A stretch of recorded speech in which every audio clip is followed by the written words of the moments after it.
ธรรมชาติของกายธรรมชาติของจิตที่ไม่มีธรรมธรรมชาติของกายที่ไม่มีธรรมนั่นจะขัดแย้งกับธรรมชาติของจิตจิตที่ไม่มีธรรมก็จะขัดแย้งกับธรรมขัดแย้งกับกายดังเช่นกลางคืนเราปวดท้องปวดฉี่เห็นไหมมันเกิดความขัดแย้งกันมันก็จะเกิดคำว่าหงุดหงิดนอนสุขสบายดีกลางคืนแต่เกิดอาการปวดฉี่เห็นไหมกายกับจิตมาขัดแย้งกันสภาวะจิตก็เกิดอาการสำแดงอาการท่านทั้งหลายกายกับจิตที่ไม่ได้ฝึกฝนย่อมขัดแย้งกันเมื่อกายกับจิตได้รับการฝึกฝนกายกับจิตจะเข้าใจกันเหมือนแม่เข้าใจลูกเหมือนลูกเข้าใจแม่เป็นเช่นนั้นเหมือนดังสามีเข้าใจภรรยาภรรยาเข้าใจสามีเป็นเช่นนั้นกายกับจิตที่ไม่ได้ฝึกก็อย่าเมื่อสามีทะเลาะกับภรรยาภรรยาทะเลาะกับสามีมันจะขัดแย้งเป็นเช่นนั้นเหมือนลูกขัดแย้งกับพ่อแม่หรือพ่อแม่ขัดแย้งกับลูกหรือนายจ้างกับลูกจ้างขัดแย้งกันหรือนายจ้างขัดแย้งกับลูกจ้างนี่มันเป็นเช่นนี้ของมันจะเกิดอาการสำแดงอาการตลอดเวลาเพราะฉะนั้นกายของเราเบียดเบียนจิตหรือจิตเบียดเบียนกายเราต้องพิจารณานะกายเบียดเบียนจิตหรือจิตเบียดเบียนกายเราต้องพิจารณาดูกายรู้สึกปวดท้องเนี่ยอยากจะเข้าห้องน้ำเนี่ยเห็นไหมจิตมันก็เกิดอาการเกิดความรู้สึกที่ไม่ดีหงุดหงิดอึดอัดทั้งกายทั้งจิตเวลาเราเข้าห้องน้ำห้องเราต้องนั่งเข้าแถวรอห้องน้ำเห็นไหมยืนรอเข้าห้องน้ำเนี่ยมันก็เกิดอาการทั้งสองอย่างกายก็เกิดอาการจิตก็เกิดอาการนะเราต้องพิจารณากายกับจิตที่ไม่มีธรรมที่ไม่เอาธรรมกายกับจิตจึงขัดแย้งกันกายก็ไม่รู้ธรรมจิตก็ไม่รู้ธรรมมันนำมาซึ่งความขัดแย้งซึ่งกันและกันเช่นเดียวกับมนุษย์ที่ไม่มีธรรมะอยู่ร่วมกันก็ขัดแย้งกันและกันกายกับจิตมีธรรมก็อยู่ร่วมกันได้เกิดความสงบดังเช่นชาวโลกทั้งหลายครอบครัวใดมีธรรมครอบครัวนั้นก็จะมีความสุขครอบครัวใดไม่มีธรรมครอบครัวนั้นจะเกิดแต่ความทุกข์เช่นเดียวกายกับจิตมีธรรมกายกับจิตนั้นก็สงบกายกับจิตนั้นจะเข้าใจซึ่งกันและกันเหมือนแม่เข้าใจลูกเหมือนลูกเข้าใจแม่ยามใดที่แม่ป่วยลูกก็เฝ้าดูแลปฐมพยาบาลพ่อแม่ยามใดลูกเจ็บป่วยพ่อแม่ก็นั่งปฐมพยาบาลดูแลลูกเป็นเช่นนั้นถ้าเราฝึกจิตเราก็จะเป็นจิตผู้รู้จิตของเราก็เป็นจิตผู้รู้จิตนั้นจะรู้เรื่องกายจิตนั้นจะดูแลกายจิตเปรียบเสมือนแม่กายเปรียบเสมือนลูกจิตเสมือนจิตเปรียบเสมือนแม่กายเปรียบเสมือนลูกจิตจะต้องดูแลกายจิตจะต้องประคับประคองกายของเราท่านทั้งหลายเราต้องฝึกจิตให้จิตเป็นจิตผู้รู้เหมือนแม่เข้าใจลูกเหมือนแม่รู้ลูกนั่นแหละรู้เข้าใจลูกทุกอย่างเพราะฉะนั้นเมื่อจิตเป็นผู้รู้นี่จิตก็สงบลูกก็สงบก็คือลูกก็คือกายก็สงบส่วนมากธรรมชาติของกายธรรมชาติของจิตมันไม่มีธรรมแล้วมันก็ไม่เอาธรรมแล้วมันก็ไม่เห็นธรรม มันจึงเกิดอาการเดี๋ยวสุขเดี๋ยวทุกข์หงุดหงิดอึดอัดกายกับจิตไม่มีธรรมมันจึงสำแดงอาการทุกอย่างมีทรัพย์สมบัติก็เกิดอาการทุกข์ใจไม่พอใจสุขใจอย่างนั้นไม่มีทรัพย์ไม่มีสมบัติก็เกิดอาการสำแดงอาการกายมันไม่กายกับจิตมันไม่มีวันจบสิ้นเราใส่เสื้อใหม่ใส่เสื้อใหม่ก็เอาจิตมันก็หงุดหงิดเห็นไหมมันก็เกิดอาการอีกนี่แหละคือกายของเราไม่ได้ฝึกจิตพอใส่เสื้อเก่ามันก็หงุดหงิดอีกกายมันก็จะกับจิตมันจะเกิดอาการแบบนี้เพราะฉะนั้นพวกเราทั้งหลายเรามาพิจารณากายเรามาพิจารณาจิตเราแยกจิตออกจากกายแยกกายออกจากจิตแล้วให้เรารู้และเข้าใจว่ากายกับจิตต้องอยู่ร่วมกันได้ดั่งแม่กับลูกอยู่ร่วมกันได้ให้เป็นเช่นนั้นให้เราเข้าใจดังเช่นแม่กับลูกอยู่ร่วมกันได้กายก็คือลูกจิตก็คือแม่ให้เราเข้าใจเช่นนี้เมื่อแม่กับลูกอยู่ร่วมกันแล้วมีความสุขลูกก็เข้าใจแม่แม่ก็เข้าใจลูกกายก็เข้าใจจิตจิตก็เข้าใจกายมาให้เข้าใจกันจิตจะพากายเข้าห้องน้ำตลอดเวลากินข้าวก็จิตพาไปกินเห็นไหมมันจะไปหมด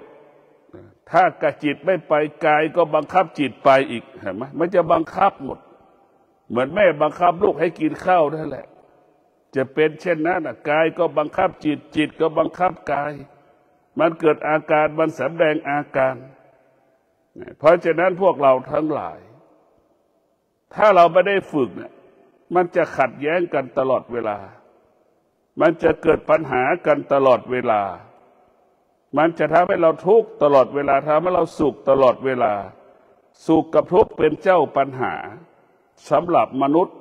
ที่เกิดขึ้นมาโลกใบนี้สุขกับทุกข์นี่แหละเป็นเจ้าปัญหาให้มนุษย์ทั้งหลายประสบปัญหาอยู่ทุกวันนี้เพราะสุขกับทุกข์เพราะมนุษย์ทั้งหลายไม่เข้าใจสุขกับทุกข์เข้าไม่ถึงสุขกับทุกข์มนุษย์ทั้งหลายเห็นสุขเห็นทุกข์เหมือนเห็นคนตาบอดเห็นนั่นแหละเหมือนคนตาบอด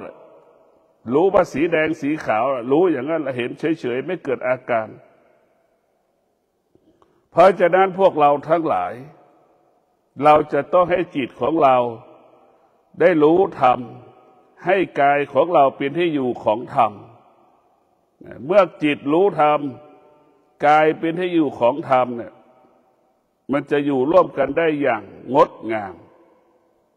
เราจะเข้าใจว่าบ้านใหม่ของเราก็คือกายของเราเป็นบ้านจิตของเราก็เหมือนคนอาศัยอยู่ในบ้าน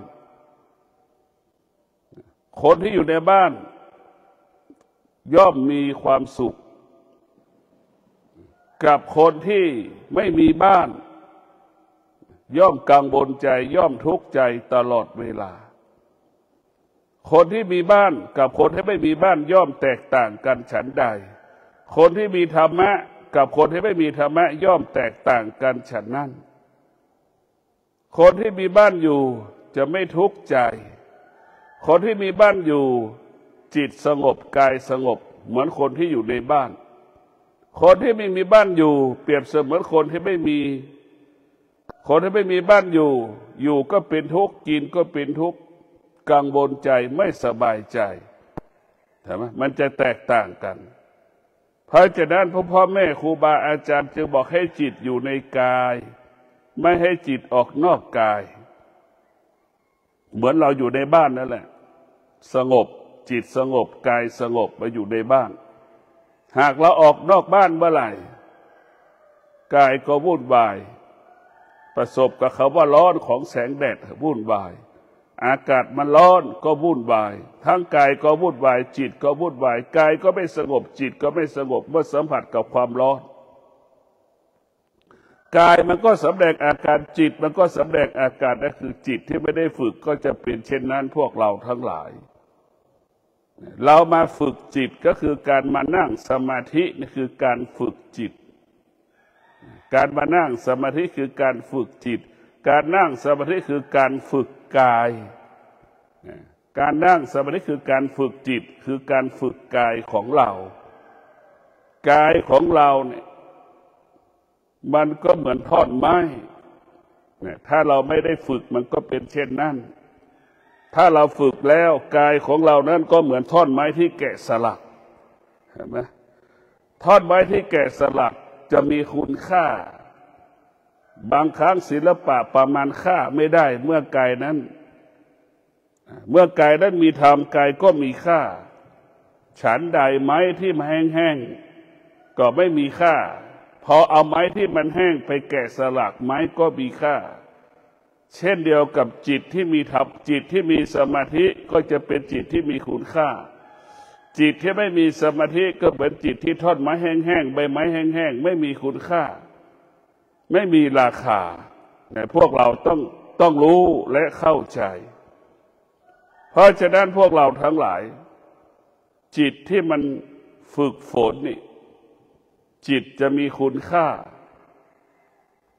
จิตจะมีคุณค่าจิตนั้นจะมีความหมายจิตจะเป็นจิตผู้รู้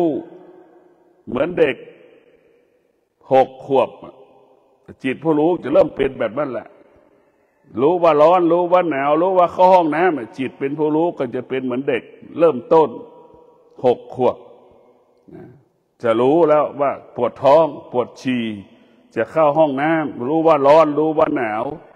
มันจะรู้แบบนั้นแหละนั่นคือจิตที่เราฝึกมันจะเป็นผู้รู้แบบนั้นค่อยๆรู้เรื่อยจนถึงที่สุดก็จะแยกได้ว่าสิ่งนี้เป็นสิ่งที่ดีสิ่งนี้เป็นสิ่งที่ไม่ดีนั่นแหละคือจิตผู้รู้เราจะเริ่มต้นแบบนั้นการนั่งสมาธิคือฝึกกายฝึกจิตเพื่อให้จิตเรารู้สิ่งที่เป็นอกุศล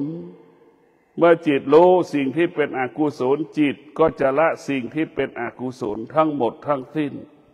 เราฝึกจิตให้จิตรู้ธรรมให้จิตน้อมเอาธรรมมาไว้ที่กายที่จิตหรือกายกับจิตเป็นที่อยู่ของธรรมหรือกายของเราเกิดเป็นที่อยู่ของธรรมหรือจิตของเราเกิดเป็นที่อยู่ของธรรมเราฝึกจิตให้เรารู้แบบนี้เราฝึกจิตเพื่อให้จิตเห็นอธรรมเห็นอธรรมละอธรรมเพราะอธรรมนำมาซึ่งโทษอธรรมนำมาซึ่งโทษให้กับกายกับจิตของเราในเราฝึกจิตให้เรารู้สึกตัวเพราะอะไรเราฝึกจิตให้เรารู้สึกตัวว่าเรานั่งสมาธิอยู่ให้เราฝึกจิตให้เรารู้ว่าเรานั่งสมาธิระหว่างที่เรานั่งสมาธิเรามีสติรู้ว่าเราปวดหลังปวดเอวปวดขาให้เรารู้เราฝึกจิตเพื่อให้เรารู้เรื่องจิตมันฟุ้งซ่านมันอึดอัดมันหงุดหงิดให้เรารู้แบบนี้ในเราฝึกจิตให้จิตรู้แบบนี้แหละมันอึดอัดมันหงุดหงิดก็ให้เรารู้ว่ามันอึดอัดให้มันหงุดหงิดดังคำว่าเห็นจิตในจิตนั่นแหละเห็นจิตในจิตรู้ว่าฟุ้งซ่านเราก็รู้ว่าฟุ้งซ่านรู้แล้วก็ละสิ่งที่เรารู้แล้วก็ละสิ่งที่เรารู้ให้เรารู้เราฝึกจิตให้จิตมารู้ว่าจิตฟุ้งซ่านให้เรารู้มันจิตหงุดหงิดก็ให้เรารู้ว่าจิตมันหงุดหงิดนั่นแหละให้เรารู้อย่างนี้แหละเห็นจิตในจิตเห็นกายในกายเห็นไหมกายภายนอกเราถอดเสื้อเราเห็นกายภายนอกเกินเราเห็นเราหลงเสื้อผ้ากันแต่เราเห็นการปรุงแต่งร่างกายเรานั้นเห็นกายในกายเราไปหลงการปรุงแต่งเสื้อผ้าอาภรณ์เครื่องประดับพอเราถอดเสื้อผ้าออกเนี่ยเห็นไหมเสมอเหมือนกันหมดเห็นไหมเราถอดเสื้อผ้าออกเสมอเหมือนกันหมดชายก็ไม่อยากไม่ดูหญิงหญิงก็ไม่อยากดูชายเห็นไหมนึกดูสภาพเราถอดเสื้อ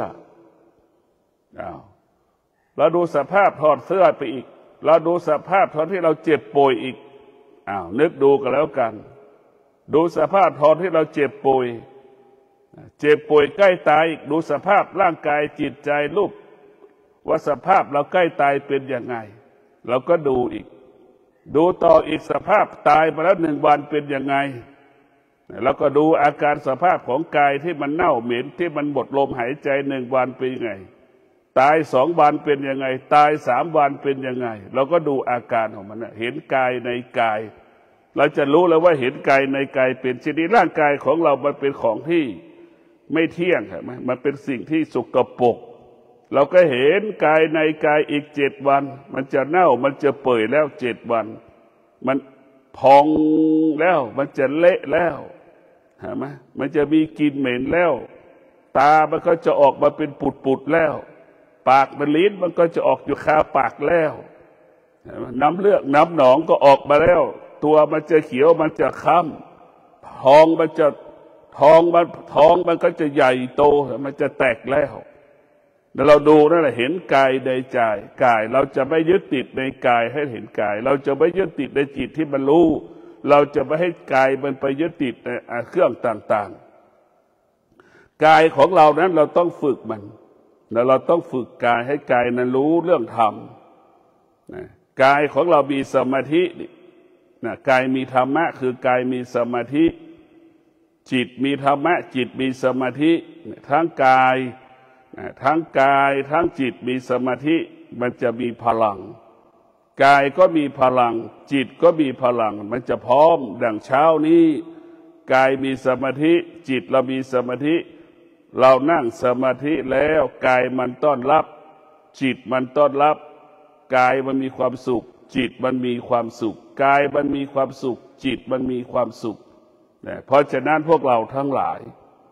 การฝึกจิตนั้นจะให้จิตและจิตผู้รู้จิตไม่ว่าจิตมีธรรมกายก็มีธรรมมันจะบังคับให้กายมีธรรมจิตมันเป็นจิตผู้รู้กายมันก็เป็นผู้รู้กายของเรามันเป็นเหมือนกายช้างเห็นไหมเหมือนตัวของช้างล่ะกายของเราเหมือนตัวช้างกายของช้างนั่นแหละจิตของเราเปรียบเสมือนควานช้างกายกับจิตมันจะคุ้นเคยกันมันเข้าใจกันเหมือนควานช้างขึ้นคอช้างช้างเข้าใจควานช้างเห็นไหมเนี่ยกายมันก็ต้อนรับจิตจิตมันก็ต้อนรับกายมันเกิดความพลังเห็นไหมช้างกับควานช้างจึงทำงานประสบความสำเร็จลาดท้องสูงได้จำนวนมากเห็นไหมนี่คือกายกับจิตจะต้องสัมพันธ์กันมีพลังและมีอานุภาพจิตของเรานั้นเมื่อได้รับการฝึกแล้วจิตของเราก็จะเป็นจิตของผู้รู้ฝึกก็คือฝึกให้จิตรู้เรื่องกายกับจิตพิจารณากายกับจิตให้เราเห็นความจริงของจิตให้เห็นความจริงของกายเป็นเช่นไรเมื่อเรารู้สิ่งที่เป็นอธรรมสิ่งที่เป็นอกุศลรู้แล้วเราก็อยู่เหนือมันรู้แล้วเราก็ไม่ยึดติดมันนี่แหละเรารู้แล้วสิ่งที่เป็นอธรรมสิ่งที่เป็นอกุศลเป็นของร้อนทั้งสิ้นสิ่งใดที่เป็นธรรมเป็นของหอมเป็นของเย็นเราก็เข้าใจว่าเป็นเช่นนั้นของหอมของเย็น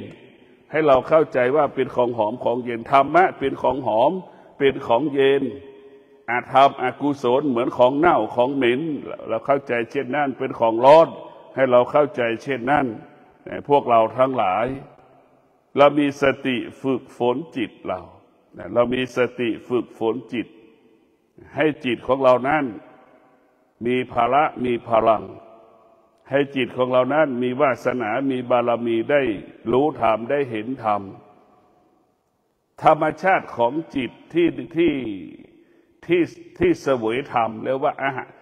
ธรรมะเป็นอาหารของจิตธรรมะเป็นอาหารของจิตธรรมะเป็นอาหารของจิตเมื่อจิตธรรมะเป็นอาหารของจิตจิตก็คือสมาธินี่แหละเป็นอาหารของจิตหรือความสงบนี่แหละเป็นอาหารของจิตอาหารชั้นหนึ่งของโลกที่จิตมันต้องการที่สุดคือความสงบจิตมันต้องการที่สุดคือความสงบแต่เกิดมาจิตมันไม่รู้ว่าความสงบเป็นเช่นไรเหมือนคนที่เกิดมาไม่ได้ฝึกจิตมันจึงไม่รู้ไม่สัมผัสกับเขาว่าความสุขที่เกิดจากจิตความสงบเป็นเช่นไรมันไม่รู้เพราะเขาไม่ได้ฝึกผู้ที่ฝึกสมาธิจะรู้แล้วว่าความสงบเกิดขึ้นมันมีความสุขมันแป๊บๆหนึ่งเราจะรู้ว่าแค่แป๊บๆเดียวเรารู้สึกว่ามีความสุขนั่นแหละมันเป็นความจริงมันเป็นเช่นนั้นอันที่แท้จริงจิตเรามันต้องการความสงบมิได้ต้องการความสุขนะความสุขมัน18 มงกุฎมันหลอกเราเฉย เพราะจิตที่ไม่ได้ฝึกกลัวที่สุดกลัวความสงบจิตมันกลัวความสงบมันรู้ว่าความสงบคือเป็นผู้ขับไล่สิ่งที่เป็นอาธรรมสิ่งที่เป็นอกุศลความสงบเป็นผู้ขับไล่และกิเลสตัณหาราคะความอยากที่มันเกิดขึ้นในกายในจิตของเรากิเลสเป็นผู้ขับไล่กายกับกิเลสสมาธิเป็นผู้ขับไล่กิเลสความสงบเป็นผู้ขับไล่กิเลสเราจะนึกดูในความสงบมันมีค่าดังน้ำยาฆ่าเชื้อโรคนั่นแหละความสงบจะเป็นเช่นนั้นเพราะฉะนั้นเรานั่งสมาธิเห็นมันร่างกายมันแสดงอาการเห็นไหมจิตมันถึงแสดงอาการเวลานั่งสมาธิจะนั่งจิตมันก็แสดงอาการไม่อยากจะนั่งสมาธิเห็นไหมนั่นแหละจิตมันเป็นกิเลสจะเป็นเช่นนั้นมันจะต่อต้านมันรู้ว่าสมาธิหรือความสงบเป็นผู้ขับไล่สิ่งที่เป็นอาธรรมสิ่งที่เป็นอกุศลออกจากกายจากจิตเพราะอานุภาพของธรรมะเนี่ยมันรุนแรงมากสมาธิเนี่ยตรงข้ามกับสิ่งที่เป็นอาธรรมตรงข้ามสิ่งที่เป็นอกุศลมันมีพลังมากสมาธิมีพลังดังช้างสิ่งที่เป็นอาธรรมสิ่งที่เป็นอกุศลมันก็มีน้ำหนักเหมือนกันดังท่อนสูงเห็นไหมท่อนสูงเนี่ยมีแค่นั้นแหละช้างถึงลากสูงได้ง่ายได้สะดวกเพราะช้างมีพลังช้างก็คือสมาธิเห็นไหมเป็นเช่นนั้นแหละมีพลังแบบนั้นเพราะฉะนั้นพวกเราทั้งหลายฝึกจิตให้มีพลังเหมือนช้างเมื่อจิตมีพลังกำจัดสิ่งที่เป็นอาธรรมกำจัดสิ่งที่เป็นอกุศลออกไปจากกายจากจิตได้ง่ายทุกวันนี้กายกับจิตมันมีสิ่งที่เป็นอาธรรมสิ่งที่เป็นอกุศลอยู่ในกายในจิตเราจึงมาปลดเปลื้องออกไปปลดเปลื้องสิ่งที่เป็นอกุศลออกจากกายสิ่งที่เป็นอาธรรมออกไปจากกายจากจิตเราให้มันหมดสิ้นไปซึ่งร่างกายของเราปราศจากอาธรรมปราศจากอกุศลเพราะฉะนั้นพวกเราทั้งหลายจิตของเรานั้นมันมีพลังและมันมีอานุภาพจิตของเรามันมีพลังและมันมีอานุภาพเหมือนช้างที่ได้รับการฝึกฝนจิตของเรามีพลังและมีอำนาจดังเสือพวกเราทั้งหลายจิตของเรานั้นมีพลังมีอำนาจดังเสือพอนึกว่าเสือมีพลังมันจับงัวได้งัวถือมีควายได้นึกดูช้างมันยังจะจับอีกเสือเนี่ยเพราะฉะนั้นพวกเราทั้งหลายจิตของเรานี่มันมีพลังและมีอานุภาพอยู่เหนือสิ่งที่เรารู้ได้เราฝึกแล้วเราบอกว่าจะอยู่เหนือมันเราจะอยู่กับฤดูหนาวเราจะอยู่เหนือมันแล้วมันก็อยู่ได้มันก็ไม่แสดงอาการที่ว่าหนาวเมื่อเราตกอยู่ใต้อำนาจคำว่าหนาวความหนาวเย็นก็เพิ่มขึ้นมาทันทีเลยเรารู้สึกว่ามันหนาวเย็นเราก็รู้สึกเฉยๆว่าหนาวเย็นคงสภาพเดิมคงสภาพเดิมแบบนั้นแหละคงสภาพเดิมคงสภาพเดิมไว้ตลอดเวลาคงสภาพเดิมไว้ตลอดเวลาความหนาวเย็นก็อยู่แค่นั้นแหละมันไม่เพิ่มขึ้นจิตเราตกอยู่ใต้สิ่งไหนน่ะจิตนั้นก็จะเบียดเบียนเราทันทีจิตเราอยู่เหนือสิ่งไหนสิ่งนั้นไม่สามารถเบียดเบียนเรานะเหมือนความหนาวเย็นเราเฉยๆกับมันก็ไม่เกิดอาการคำว่าหนาวเย็นแต่รู้ว่าเย็นเฉยๆแต่มันไม่เพิ่มความรุนแรงการเข้าไปยึดติดหรือการไปปรุงแต่งเนี่ยมันรุนแรงมากเราเข้าไปยึดติดการปรุงแต่งเนี่ยสามีภรรยามันเลิกจากกันก็เพราะเขาเข้าไปยึดติดในการปรุงแต่งมันจึงเกิดอาการที่รุนแรงจึงกินยาตายฆ่าตัวตายเพราะเราเข้าไปยึดติดแล้วเราไปปรุงแต่งมันจึงเกิดอาการแสดงอาการรุนแรงมากเราเข้าไปยึดติดมันจะรุนแรงเหมือนเราเอาเกลือไปเทในกองไฟมันจะเกิดอาการแบบนั้นแหละเกลือหรือเอาน้ำมันไปเทในกองไฟมันจะเกิดอาการอย่างนั้นแหละหรือเอาขยะไปเทในกองไฟจะเกิดอาการอย่างนั้นแหละมันจะรุนแรงมากเพราะฉะนั้นพวกเราทั้งหลายเรา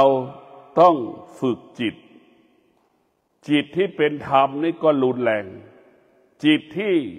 เป็นอธรรมก็รุนแรงเหมือนกันหมดท่านทั้งหลายจิตที่เป็นธรรมมันจะแยกแยะได้ มันเป็นจิตของผู้รู้มันจะรู้ในตัวมันเองจิตที่ไม่ได้ฝึกจิตที่เป็นอาธรรมจิตที่เป็นอกุศลมันแยกไม่ได้มันแยกไม่ได้เหมือนสุนัขดมไปหมดขี้มันก็ดมทองคำมันก็ดมมันแยกไม่ออกเหมือนสุนัขที่ไม่ได้มันเป็นสภาพนั่นแหละถ้าจิตเราฝึกแล้วมันก็จะรู้ของมันก็เหมือนคนจิตที่เราฝึกก็เหมือนคนเนี่ยรู้เลยที่ไหนสกปรกเราก็จะไม่อยู่ใช่ไหมที่ไหนมีของเน่าของเหม็นเราก็ไม่อยู่มันจะรู้แบบนั้นจิตที่ฝึกมันก็จะรู้มันจะรู้แบบนั้นแหละจิตที่ผู้รู้เราต้องฝึกจิตให้จิตเป็นผู้รู้เมื่อจิตผู้รู้คือจิตเกิดปัญญาจิตผู้รู้คือจิตเกิดปัญญาเมื่อจิตเกิดปัญญาเนี่ยจิตมันก็จะอยู่เหนือสิ่งที่รู้ทุกสิ่งทุกอย่างจิตของเราก็คือตาเรามีธรรมะคือตามีสมาธิเมื่อตามีสมาธิตาเห็นรูปวัตถุสิ่งของต่างๆก็รับรู้ในวัตถุสิ่งของเช่นเราจะไปซื้อเพชรถ้าตามีสมาธิเราก็จะรู้ว่าเพชรจริงเพชรปลอมเรารู้พลอยปลอมพลอยแท้เรารู้อันใดเป็นของแท้อันไหนของรู้เราจะรู้แล้วเราตัดสินใจก็ไม่ผิดพลาดเมื่อตาเรามีสมาธิไปซื้อของได้ของที่มีคุณภาพได้ทองซื้อทองก็ได้ย่อมได้ทองร้อยซื้อเพชรก็ได้ย่อมได้เพชรชั้นหนึ่งของโลกซื้ออัญมณีก็ได้อัญมณีของหนึ่งของโลกเนี่ยคือตามีสมาธิจะทำให้เรานั้นตัดสินใจแล้วก็สำเร็จเช่นตามีสมาธิไปซื้อวัตถุสิ่งของก็ได้วัตถุสิ่งของที่มีคุณภาพมาตรฐานหูของเราก็เช่นเดียวกันหูเรามีสมาธิเรารับรู้สื่อสารโดยเฉพาะโลกปัจจุบันโลกแห่งการสื่อสารหูเราต้องสื่อสารเสียงที่เข้าหูนี่เมื่อหูมันมีสมาธิหูมันจะพิจารณาเสียงลักษณะนี้เป็นแบบนี้เสียงลักษณะนี้เป็นแบบนี้มันจะพิจารณาจนเมื่อหูมีสมาธิก็สามารถเจรจาซื้อของขายของได้ของที่มีราคาได้ราคาดีเราซื้อของได้ของได้ราคาดีของมีคุณภาพได้ของที่ดีด้วยเนี่ยจิตมีสมาธิเราจะหูเรามีสมาธิเนี่ยเราสื่อสารธุรกิจโลกทุกวันโลกแห่งการสื่อสารทางเฟซทางไลน์มันมีหมดเราจะได้ทุกอย่างถ้าตามีสมาธิหูมีสมาธิเรามีเมื่อหูมีสมาธิเราสื่อสารธุรกิจเราก็ประสบความสำเร็จในการสื่อสารธุรกิจเราจะไม่ถูกหลอกคอลเซ็นเตอร์ไม่สามารถกินเราได้เมื่อจิตเรามีเมื่อหูเรามีสมาธิทุกวันนี้หูเราไม่มีสมาธิหูเรามีแต่ความโลภความโกรธความหลงได้ยินทุกวันคอลเซ็นเตอร์ได้ยินทุกวันก็ยังให้มันหลอกอยู่เห็นไหมคนที่ไม่ได้ฝึกจิตจะถูกหลอกตลอดชีวิตคนที่ไม่ได้ฝึกจิตเป็นจิตอวิชชาประกอบไปด้วยความโลภความโกรธความหลงมันละไม่ได้ซึ่งความโลภความโกรธความหลงจิตที่เป็นอวิชชามีอวิชชาจิตมีตัวมีตนยึดมั่นถือมั่นนะจิตที่มีอวิชชาเพราะฉะนั้นพวกเราทั้งหลายเมื่อเราฝึกจิตเป็นผู้รู้จิตจะอยู่เหนือสิ่งที่จิตรู้ผ่านทางตาก็ไม่ถูกหลอกผ่านทางหูก็ไม่ถูกหลอกเห็นไหมผ่านทางจมูกก็ไม่ถูกหลอกผ่านทางลิ้นก็ไม่ถูกหลอกผ่านทางกายทางจิตไม่ถูกหลอกเมื่อเราจิตเป็นผู้รู้ตรงกันข้ามจิตเราเป็นผู้ไม่รู้เห็นไหมคอเซ็นเตอร์พูดแล้วหลอกเราแล้วเอาสตางค์ร้อยมาแลกสตางค์พันสร้างความรู้สึกให้เราเคลิ้มคล้อยตามกับมันอย่างนั้นอย่างนี้อย่างนี้อย่างนั้นเราก็หลงไปแล้วเห็นไหมคุณยายแก่ๆเห็นไหมอยู่ศุลกากรที่ออกเป็นข่าวเห็นไหมอายุ70ยังหลงยังอยากได้อยากมีเห็นไหมถอนเงินเอาไปเข้าในคอลเซ็นเตอร์หลอกสารพัดหลอกไม่รู้จะหลอกอะไรเห็นไหม1 ล้าน2 ล้าน3 ล้าน5 ล้านเนี่ยเอาความรู้สึกมาหลอกเงินเห็นไหมนี่เห็นไหมนี่มันฝึกแบบนั้นเป็นจิตให้เป็นอาธรรม จิตที่เป็นอกุศลก็เหมือนคอเซ็นเตอร์มันหลอกเราอย่างนั้นแหละเห็นไหมจิตที่ไม่ได้ฝึกแล้วก็ถูกจิตที่ไม่ได้ฝึกเรื่องการความโลภความโกรธความหลงมันหลอกอีกเห็นไหมแล้วว่ากิเลสหลอกกิเลสภาษาพระว่ากิเลสมันหลอกกิเลสไอ้พวกแก๊งคอเซ็นเตอร์เนี่ยจิตที่เป็นอาธรรมจิตที่เป็นอกุศลมันแยกแยะชั่วดีไม่ได้เรามันจึงถูกหลอกไอ้คนที่ถูกหลอกก็คือคนที่ไม่ได้ฝึกจิตอีกเขาพูดมาเชื่อหมดเห็นไหมเหมือนเด็ก2 ขวบ 3 ขวบ 1 ขวบเอาอะไรให้กินมันกินหมดทุกอย่างมันไม่รู้อย่างนั้นแหละเอาอะไรให้มันก็จับหมดมันไม่ปฏิเสธเราเพราะมันอย่างมันไม่ปฏิเสธจิตที่ไม่ได้ฝึกจิตที่ไม่ได้ฝึกมันก็เป็นจิตที่ไม่รู้เหมือนเด็ก1 ขวบมันไม่ปฏิเสธเราเอาอะไรให้มันก็กินหมดมันไม่ปฏิเสธเราเลยเราจะอุ้มมันก็ให้เราไปหมดมันไม่สามารถปฏิเสธได้เพราะมันไม่รู้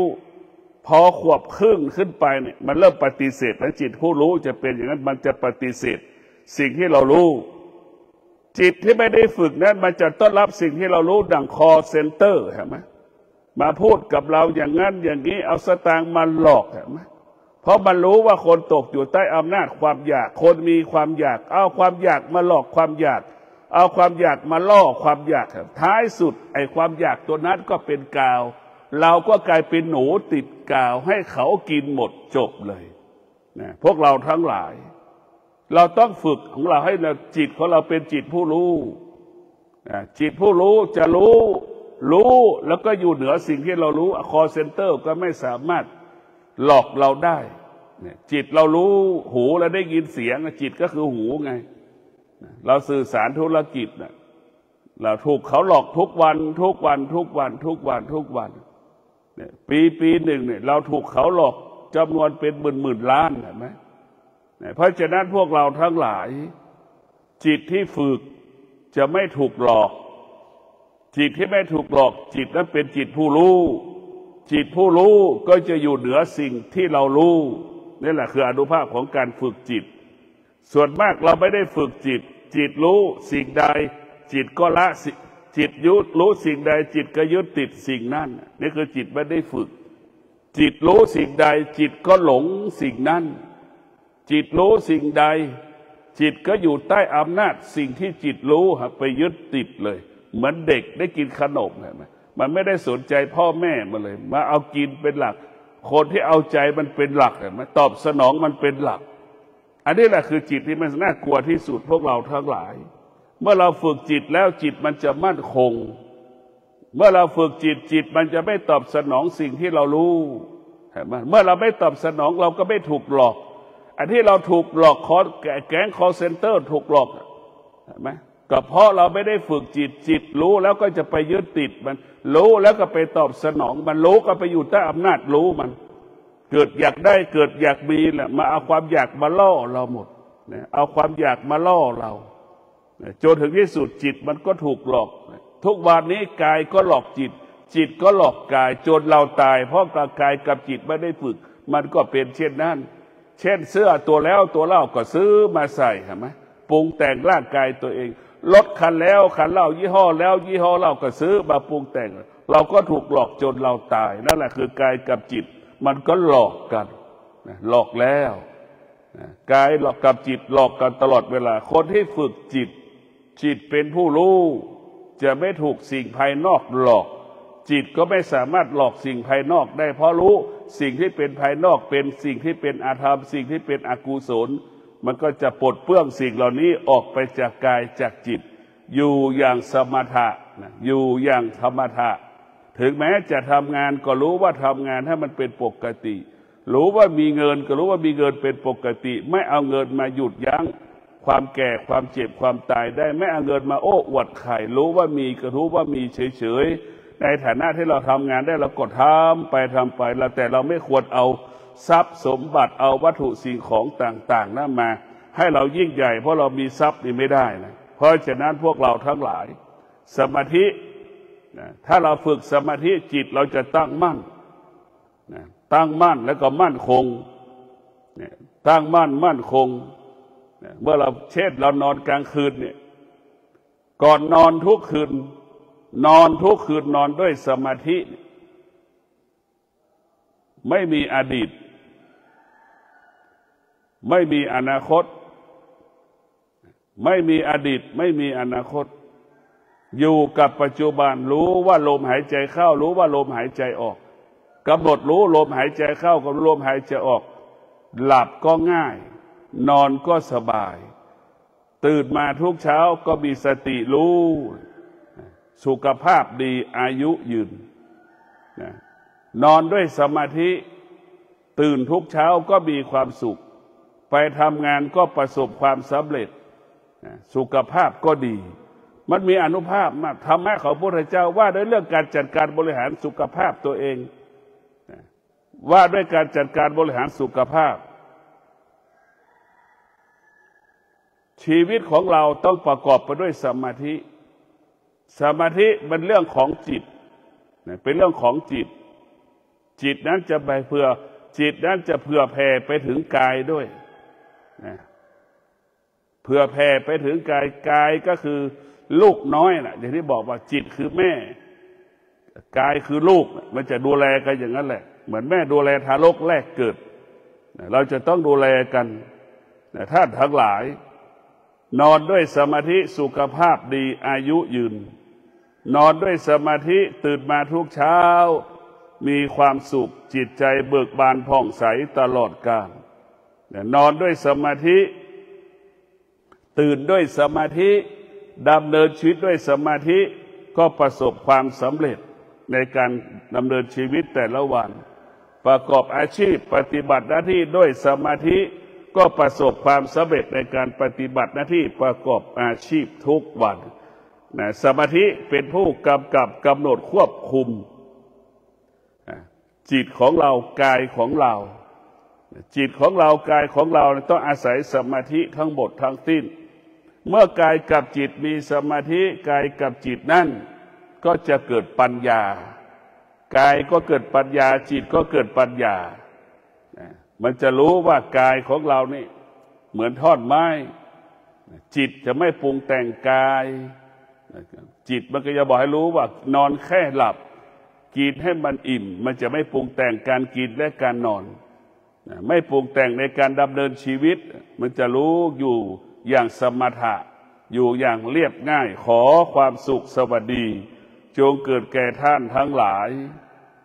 เราจะฝึกจิตให้จิตอยู่กับกายให้กายอยู่กับจิตให้จิตอาศัยกายกายอาศัยจิตกายคือลูกจิตคือพ่อแม่กายคือลูกจิตคือพ่อแม่จิตเป็นผู้รู้กายมันเป็นผู้ไม่รู้เหมือนแม่สอนลูกเพราะฉะนั้นแม่เป็นผู้รู้แม่จึงสอนลูกเพราะฉะนั้นพวกเราทั้งหลายมีสติรู้มีสติรู้สึกตัวผ่านทางตาผ่านทางหูผ่านทางจมูกผ่านทางลิ้นผ่านทางกายผ่านทางจิตชีวิตเรามั่นคงชีวิตเราปลอดภัยชีวิตเราประสบความสำเร็จชีวิตเราเกิดแต่ความว่าสงบสุขตลอดกาล